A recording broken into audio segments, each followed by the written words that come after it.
कविता का पति Harish rice factory में मजदूरी करता है और उसके बदले महीने में उसे सिर्फ 5,000 रुपए ही मिलते हैं, जिससे उन्हें 2 वक्त का खाना भी ठीक से नहीं मिल पाता है। हाँ जी, सुनते हो, मुझे मछली खाने का बड़ा मन कर रहा है। कल बाजार से मछली ला दोगे क्या? मछली की कीमत जानती भी हो, सोने की बराबरी कर रही है मछली। क्या जी, आपको तो पता है कि मुझे मछली खाना कितना पसंद है। दाल चावल और नमक चावल खा खा कर मैं पक गई हूँ।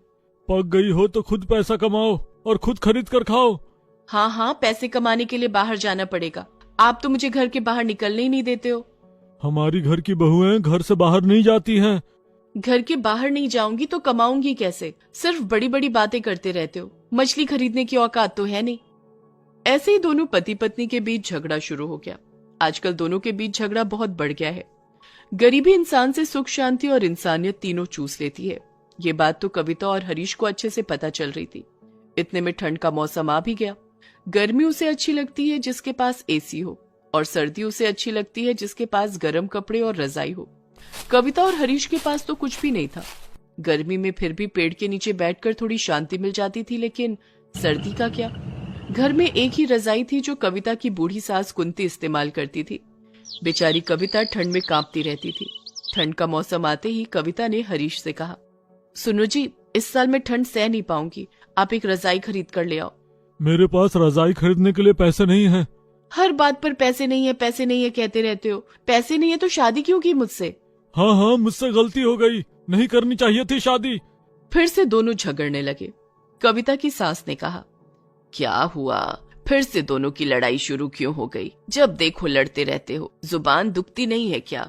दुखती है माँ जी, लेकिन क्या करें, जिंदगी खराब हो गई है शादी के बाद। कहाँ सोचा था कि मैं रानी बनकर रहूंगी, यहाँ तो मैं नौकरानी बन गई। रानी बनने का इतना ही शौक था तो किसी राजा से शादी क्यों नहीं की? अरे चुप रहो तुम दोनों, बस झगड़ने से सब कुछ सही हो जाएगा क्या? पैसे कमाने के लिए मेहनत करनी पड़ेगी। मेहनत तो मैं करता हूँ माँ, लेकिन मुझे सिर्फ 5,000 रुपए ही मिलते हैं। उसमें मैं घर कैसे चलाऊं? बेटा, मेहनत तो गधा भी करता है, लेकिन गधे को घोड़ा बनते हुए देखा है क्या कभी? पैसे कमाने के लिए दिमाग का इस्तेमाल करना पड़ेगा। तेरे बाप ने बहुत पैसे कमाए थे। अच्छा, वो पैसे गए कहाँ? क्या बताऊं बहू, तुझे तो पता ही है कि हमारा गांव नदी के पास है। हर 2 साल में बाढ़ आती है। हरीश के बाप ने बहुत सारा पैसा घर में ही रख दिया था और बाढ़ से पूरा घर बह गया। पैसे भी पानी में बह गए। आज अगर वो पैसे होते तो हमें इतना सहना नहीं पड़ता। बाढ़ की वजह से घर के साथ साथ नसीब भी पानी में बह गया, इसीलिए आज मुझे ठंड में कांपते हुए सोना पड़ता है। नसीब पर भरोसा रख बहू, देखना सब कुछ ठीक हो जाएगा। अगले दिन कविता को मछली खाने की जोर से तलब मची और वो मच्छी मार्केट चली गई। घर में कुछ पैसे रखे हुए थे। उन पैसों से वो ढेर सारी मछली खरीद कर लाई और पका कर खाने लगी। हरीश काम करके लौटा। कविता, खाने में क्या है? चावल और मच्छी की करी है। मच्छी की करी? मछली कहाँ से आई? बहू आज बाजार से खरीद कर लाई है। तुम्हारे पास पैसे कहाँ से आए कविता? पैसे? वो कुछ पैसे अलमारी में रखे हुए थे ना, उन पैसों से ही मछली खरीद कर लाई। ये सुनकर हरीश सर पकड़कर जमीन पर बैठ गया। अरे सत्यानाश हो गई, ये क्या किया तुमने? मैं तो बर्बाद हो गया। हे भगवान, इस औरत को थोड़ा सा भी अक्ल नहीं दिया क्या? हरीश को ऐसे सर पटकते हुए देखकर कुंती ने पूछा, क्या हुआ बेटा, तू ऐसा क्यों कर रहा है? मछली ही तो है। हाँ माँ जी, पता नहीं मैंने ऐसी कौन सी गलती कर दी। गलती? तुमने बहुत बड़ी गलती कर दी है कविता, बहुत बड़ी। वो पैसा मैंने उधार लिया था। घर की हालत देखी है, टूट रहा है घर। घर ठीक करवाने के लिए मैंने पैसे उधार लिए थे। अब घर कैसे ठीक होगा? अब तो और ज्यादा ठंड लगेगी। वो मुझे कैसे पता होगा? आपने मुझे पहले क्यों नहीं बताया? मुझे मछली खाने का बहुत दिल हो रहा था, इसीलिए मछली खरीद कर ले आई। बहुत अच्छा किया। अब इस टूटे फूटे घर के अंदर मरो ठंड से। घर सच में जगह जगह से टूट चुका था और इसीलिए और भी ठंड अंदर आ रही थी। लेकिन उन्हें क्या पता कि उनके लिए ठंड से भी बड़ी मुसीबत आने वाली थी। रात को कविता ठंड से तड़पने लगी। उसके हाथ पैर और दांत कांपने लगे। अरे बाप रे, कितनी ठंड है, मर गई। और हरीश कविता को ताना मारने लगा। और खाओ मछली, घर ठीक करने के पैसों से मछली खरीद कर लाई हो ना, अब भुगतना तो पड़ेगा ही।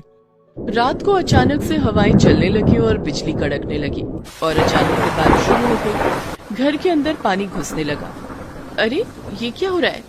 ये क्या पानी घुस रहा है? इतनी ठंड, ऊपर से ये बारिश। कुंती की आंखों में आंसू आ गए। उसने कहा, उस साल भी ऐसे ही सर्दी के मौसम में बारिश हुई थी और फिर भयानक बाढ़ आई थी। उसमें सब कुछ बह गया था।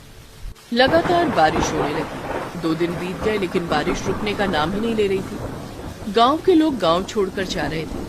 हरीश, तेरा यहीं पे रहने का प्लान है क्या? क्या करूं, पैसे नहीं है। तू कहाँ जा रहा है?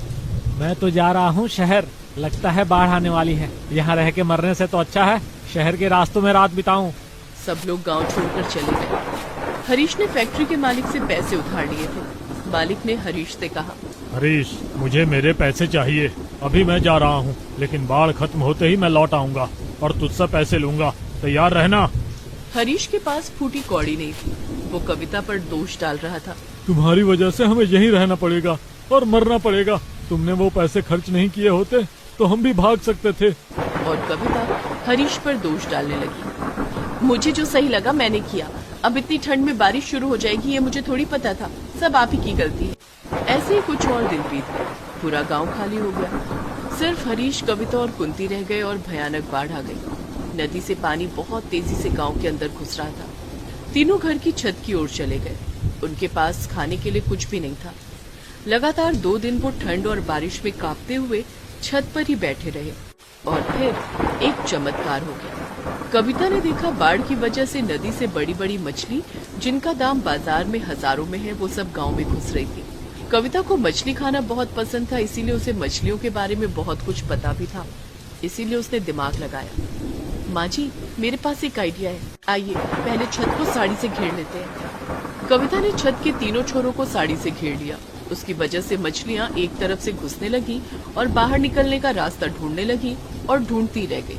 छत पर लगातार 1 हफ्ते तक लाखों रुपए की मछलियां जमा हो गई और उसके बाद धीरे धीरे बाढ़ का पानी कम होने लगा। गांव में लोग लौटने लगे। लोग लौट रहे थे, उन्हें खाने की जरूरत थी और इसी मौके का फायदा उठाकर कविता गांव में मछलियां बेचने लगी। अरे ले लो मछली ले लो, ताजी मछली।